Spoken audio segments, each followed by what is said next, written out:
Bom, então vamos seguir nessa questão das virtudes.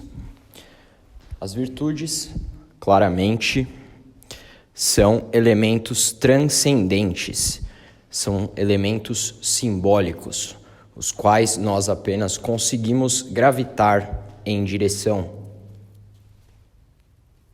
Nós conseguimos apenas nos afinarmos à virtude, buscando acessá-la de alguma maneira. Então, claramente, aquilo que nós chamamos de virtudes são representações de elementos que estão além destas mesmas. O que eu quero dizer com isso? Uma virtude, por exemplo, como a bondade. O que é a bondade? Qual o limite da bondade?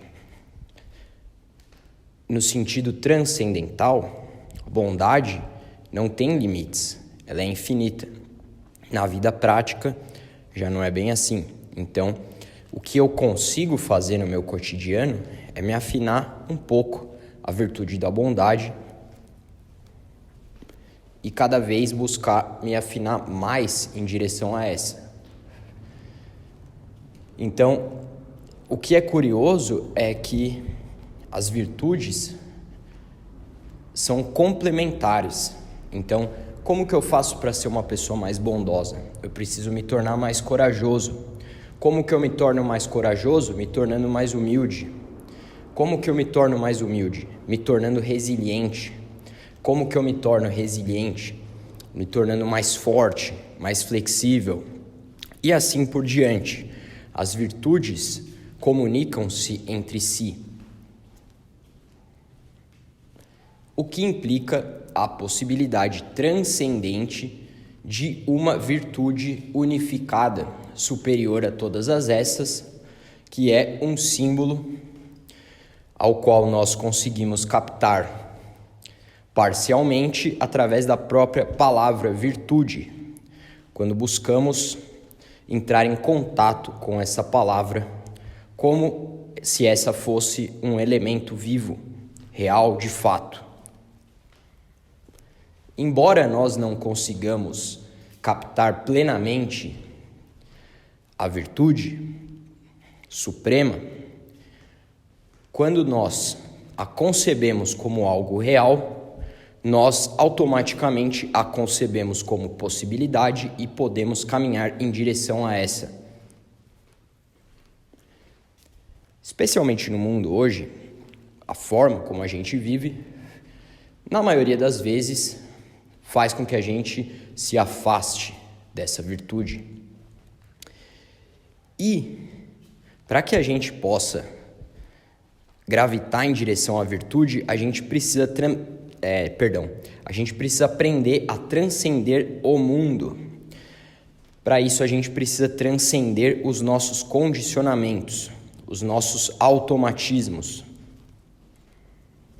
Os automatismos são comportamentos que nós temos que brotam sem o nosso consentimento, sem o nosso conhecimento e que existem como que para além de nós, como imageticamente, como se esses elementos aí habitassem os porões do nosso ser, puxando as cordas ali e meio que manipulando a gente para que a gente se afaste da virtude.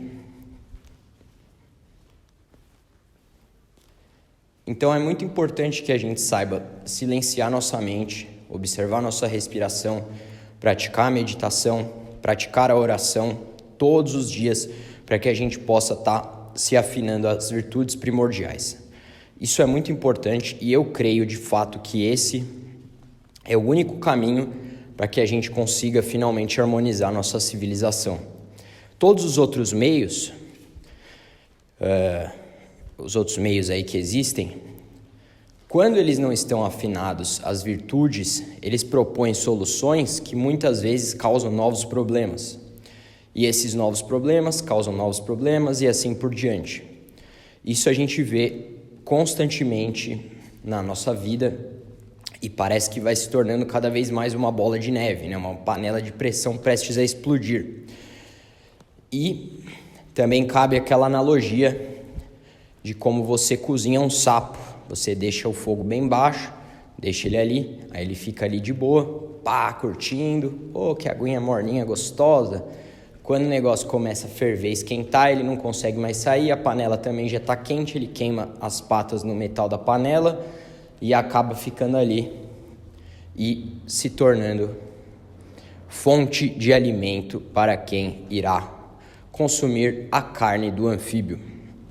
Então, nós precisamos ter noção da realidade a qual estamos inseridos para encontrar sanidade mental, para encontrar equilíbrio na nossa existência.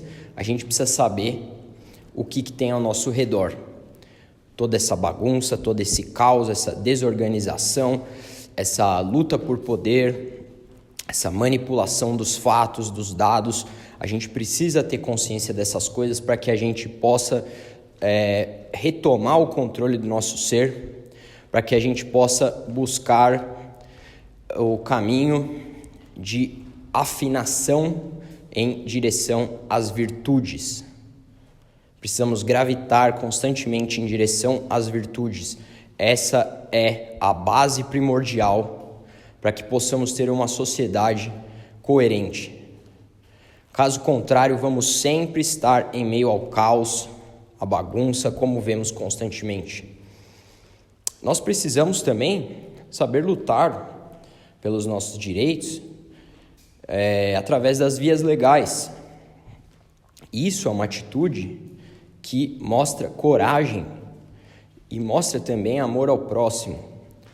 Porque quando a gente luta pelos nossos direitos, a gente está abrindo as portas para que mais pessoas possam lutar pelos direitos delas.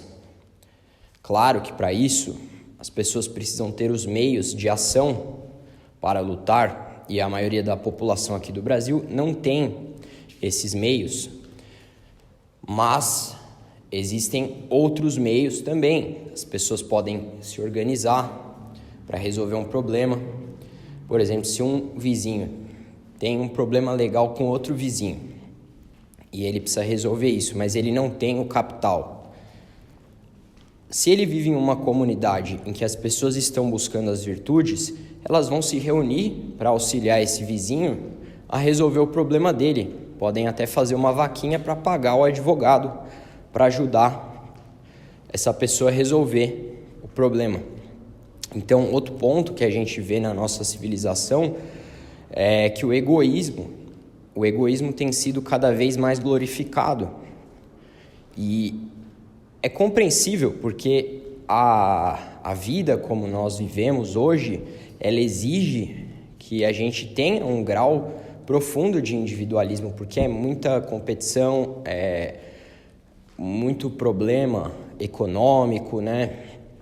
Muita coisa que tem aí que atrapalha a nossa vida em comunidade, para que nós possamos ajudar uns aos outros. Então, eu acho que, de fato, se a gente consegue sair desse lamaçal aí, da cultura como está hoje, a gente pode gravitar sim em direção ao amor ao próximo, gravitar em direção à possibilidade de ajudar o próximo. Isso me parece ser muito, muito, muito mais poderoso do que esses meios revolucionários e que existem por aí, que me parece que causam apenas mais problemas com o suposto intuito de resolvê-los. Então, o que eu estou falando aqui, de certa forma, é um trabalho individual. É individualista, porque você precisa resolver o seu ser. Como diz o saudoso Jordan Peterson, antes de você resolver os problemas do mundo, arrume a sua cama. Isso é uma metáfora sublime e é o que precisamos buscar. Antes da gente querer olhar para a corrupção, para a desigualdade social, para a guerra, para tudo isso, para os problemas ambientais e etc., olha para a sua casa, Olha para sua família, vê se você está conseguindo conviver bem com seus pais, com os seus amigos, com seus irmãos, com seus vizinhos e etc. Isso é muito mais importante do que você querer resolver todos os problemas do mundo. E me parece que a maioria dos tiranos que existiram na história não arrumavam a própria cama e queriam arrumar a cama dos outros, mas os outros tinham que arrumar as camas de acordo com os parâmetros, os padrões que eles achavam que eram corretos. Me parece que essa metáfora é aplicável para muitos dos poderosos aí que exerceram o seu poder de maneira totalitária. E que essas pessoas não cuidaram de si mesmas, não buscaram ser melhores, não buscaram a virtude da humildade para resolver as coisas ali na comunidade de uma forma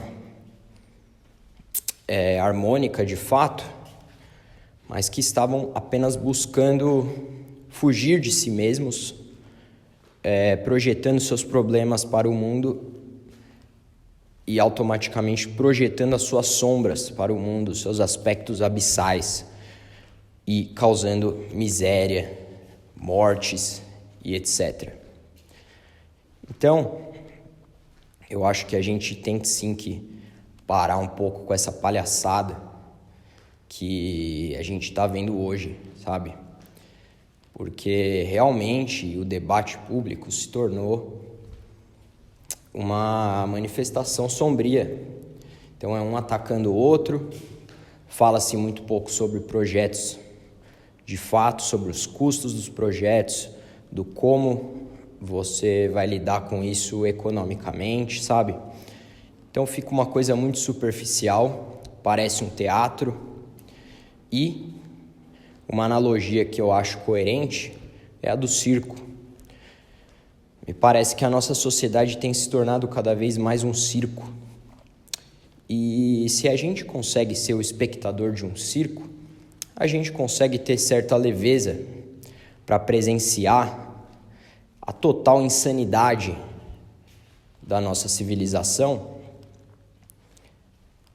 mantendo assim o nosso equilíbrio, mantendo o nosso centro, sabendo rir dessas manifestações, dessas palhaçadas do pão e circo que está por aí, e se elevando acima dessa frequência para poder observar de maneira mais ampla essa realidade que se apresenta perante nós e assim encontrar estratégias eficientes para solucionar e para se harmonizar a essas. Isso acontece no dia a dia, nos seus hábitos, na forma como você pensa, na forma como você enxerga a realidade, o mundo. Então eu já falei sobre isso em outro episódio aí, mas a gente não precisa necessariamente mudar aquilo que a gente pensa, mas mudar o como nós pensamos, o como nós enxergamos os elementos do nosso pensamento, o como nós avaliamos os símbolos que se apresentam perante nosso ser através da nossa mente, através da nossa cognição. E para isso, novamente, volta a ideia de humildade. Humildade é a palavra-chave e é o que mais falta no mundo de hoje, sabe? Isso para mim fica cada vez mais claro. Quanto mais eu vejo que eu preciso ser mais humilde, mais eu vejo como falta humildade na nossa cultura. E isso é super perigoso, porque a humildade é uma virtude fundamental para o equilíbrio da civilização. E junto com a humildade, a coragem, porque os covardes são aqueles que permitem a existência das tiranias. Os tiranos são todos covardes. Eles fogem de si mesmos, eles projetam as suas deficiências no mundo e eles querem impor para os outros aquilo que eles não conseguem resolver em si mesmos. Então,